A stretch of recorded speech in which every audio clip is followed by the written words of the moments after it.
Alright, so another day, another aberya. Ayan, so may aberya tayo. Ginagawa nila Joey and Jeron. Ito. Ang problema lang nito guys is pangit, palyado. So may nakita sila Jeron, ano? May tubig yung, nakikita nyo yung brown na area yan. Tubig yan. So pumapasok na yung tubig doon sa chamber. Ayan, so ilan yung meron? Tatlo yung meron. Meron dito, nagtutulo pa lang. Maumpisa pa lang. So, ayun, kikita niyo yung guhit na to. So, tubig yan.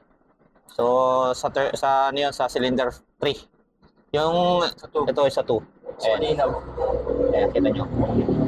So, may tubig na pumapasok. So, gagawin natin. Actually, naitawag naman na natin sa, ano, sa client natin na okay na siya. So, pasisimulan niya na yan.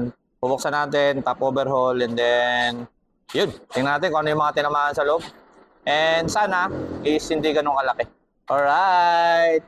So, dun sa mga mag-inquire and may katanungan, message lang kayo sa page ng Mr. MJ Auto Care or dito sa Facebook account ko na Boss Cobbs. So, hanggang dito na lang. Bye-bye!